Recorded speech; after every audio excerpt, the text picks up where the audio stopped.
है, वही है उसका रूप, बैठा हुआ है सबके अंदर, सब में ज्योत जग रही है, वही त्रिलोकीनाथ निरंजन है। उसी की भक्ति में सारा संसार लीन है। A to Z जितने भी गुरु हैं ये सब उसी निरंजन की भक्ति में लीन है। इंगला पिंगला सुषमना में तुम्हें लेके जाते हैं और यहां त्रिकुटी में उस ज्योत के भव्य दर्शन होते हैं। वही है काल निरंजन, उसी ने यह सृष्टि बना रखी है और हम सबको 84 में डाल रखा है।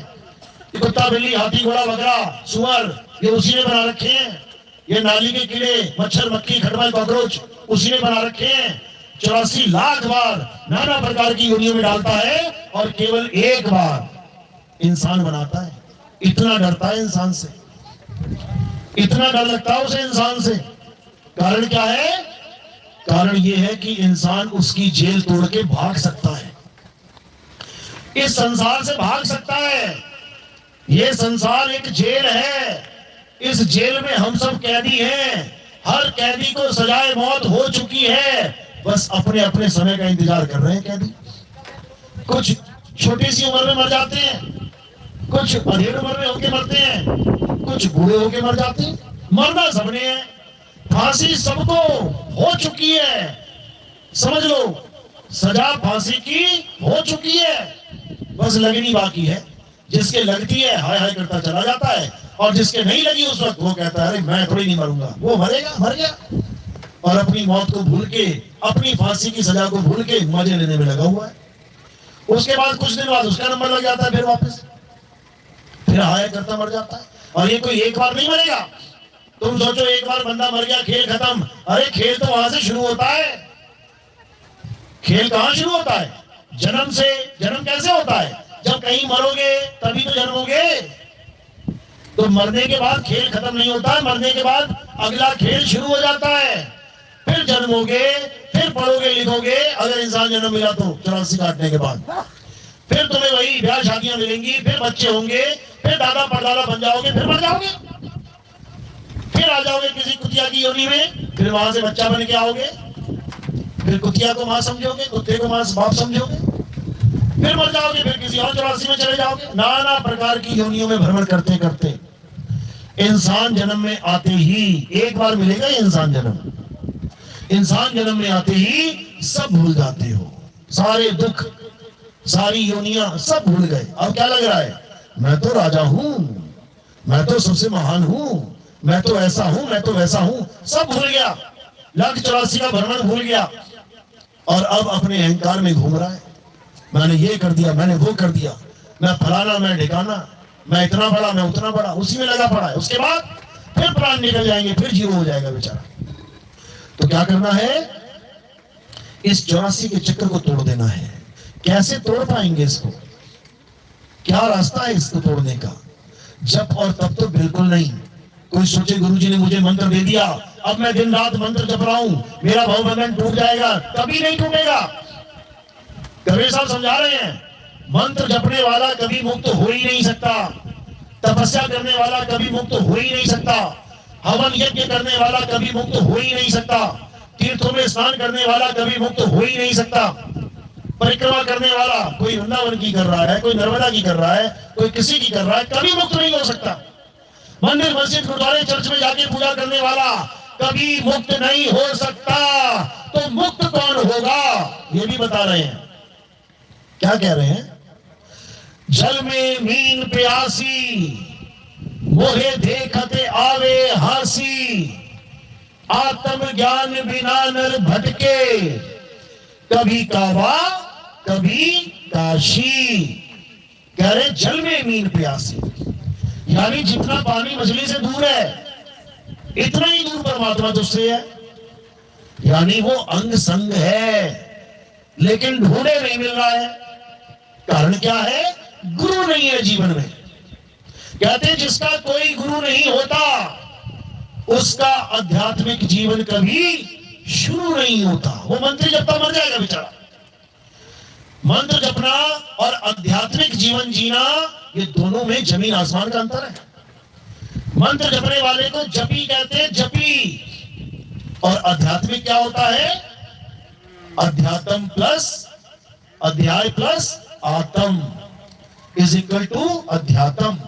यानी जब तुम्हें आत्मा का अध्याय पढ़ाने वाला गुरु मिल जाएगा, मंत्र जपवाने वाला नहीं कि सोहंग सोहंग जप ले, ओम ओम जप ले, राम राम जप ले, श्याम श्याम जप ले, राधे राधे जप ले, ओम नमः शिवाय जप ले, ओम नमः भगवते वासुदेवाय जप ले, नहीं, ये जपी है, ये आत्मज्ञानी नहीं है। आत्मज्ञानी कभी मंत्र देता ही नहीं है जपने के लिए। आत्मज्ञानी आत्मा का ज्ञान समझाता है।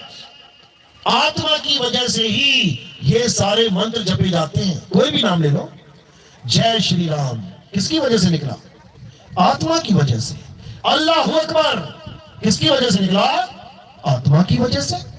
बोले सोनिहाल सत श्री अकाल किसकी वजह से निकला? आत्मा की वजह से। हालेलुया यहोवा किसकी वजह से? आत्मा की वजह से। हर नाम आत्मा की वजह से ही निकल रहा है। हम आत्मा को छोड़ देते हैं और नाम को पकड़ लेते हैं। यही हमारा अज्ञान है। इसी को सही करना है। यानी जिसकी वजह से नाम बोले गए उसको जाना नहीं, और जो नाशवान नाम अक्षर निकल गए मुंह से उसको पकड़ लिया। यही अज्ञान है। तो कबीर साहब क्या कहते हैं? एक नाम को जान के, कौन से नाम को? सच्चे नाम को। सच्चा नाम क्या है? आत्मा ही सच्चा नाम है। आत्मा सत्य है। आत्मा अजर अमर अविनाशी है। आत्मा को ना तो कोई शस्त्र काट सकता है, ना अग्नि जला सकती है, ना वायु सुखा सकती है, ना जल भिगो सकता है। अर्जुन, ये आत्मा ही सत्य है, ये आत्मा ही परम तत्व है, ये आत्मा ही सनातन है। इस आत्मा को जानना है। कहां लिखा है गीता में कि आत्मा को जानना है? क्या करना है आत्मा का? अध्याय 3 17वां श्लोक पढ़ो। क्या लिखा है? ये नहीं लिखा है कि तू राधे राधे जप रहे, हरे कृष्णा जप, या तू राम राम जप रहे, अल्लाह अल्लाह वाहिगुरु वाहिगुरु जप। बिल्कुल नहीं। क्या करना है? अर्जुन, जो अपनी आत्मा में रमण करते हैं, जो अपनी आत्मा में तृप्त है, जो अपनी आत्मा में संतुष्ट है, उनके लिए कोई धार्मिक कर्म कर्तव्य लागू ही नहीं होता। यानी जितने कर्म कांड हमारे धर्म में चलते हैं, पूजा कर लो, पाठ कर लो, ये कर लो, वो कर लो, भोग लगा लो, ये कर लो, कुछ नहीं करना है, कुछ भी नहीं, सब खेल खत्म। अब किसका खेल शुरू? आत्मदेव का खेल शुरू। अब आत्मदेव को समझना पड़ेगा। अर्जुन, जो अपने जीवन काल में आत्मा को जान लेते हैं, उनका जन्म और मरण समाप्त हो जाता है। और जो आत्मा को नहीं जान पाते, वो कहां चले जाते हैं? नाना प्रकार की योनियों में भ्रमण करने के लिए इस मायावी जगत में चले जाते हैं। उन्हें नाना प्रकार की आंखें, नाना प्रकार के कान, नाना प्रकार की नाक, मुख, नाना प्रकार की काया लेनी, धारण करनी पड़ती है। लेकिन आत्मज्ञानी वो कभी इन काया को, इन शरीरों को अपनाता ही नहीं है, क्योंकि उसे इसकी जरूरत रह ही नहीं जाती। वो अपनी आत्मा में रम जाता है, अपनी आत्मा में रमण करता है। वो काया में रमण नहीं करता। कर लिया जितना करना था, अब नहीं चाहिए उसे काया माया। तो कैसे मिलेगा ये ज्ञान? अध्याय 4 34वां श्लोक। अर्जुन, अगर तुम इस परम तत्व को, इस परम सत्य को, इस आत्मा को जानना चाहते हो तो कहां जाओ? वृंदावन जाओ राधे राधे करने, या अयोध्या जाओ राम राम करने, या केदारनाथ जाओ बोल बम करने। कहीं नहीं जाना। कहां जाना है? अर्जुन, अगर तुम इस आत्मदेव को जानना चाहते हो, इस आत्म तत्व को जानना चाहते हो, तो तुम ऐसे तत्वदर्शी संत की शरण में जाओ। किसकी शरण में? तत्वदर्शी संत। ये क्या होता है? इसकी परिभाषा क्या है? किसे कहते हैं तत्वदर्शी संत? आजकल तो सारे तत्वदर्शी बने पड़े। अपने पास ज्ञान हो ना हो, सुन सुन के तत्वदर्शी बन जाते हैं। पल्ले कुछ भी ना हो, कभी कोई अनुभव ना हुआ हो, लेकिन सुन सुन के तत्वदर्शी बन जाते हैं। तो क्या कहते हैं? अर्जुन, उस तत्वदर्शी संत की शरण में जाओ जो दोनों प्रकार के तत्वों को जानता है।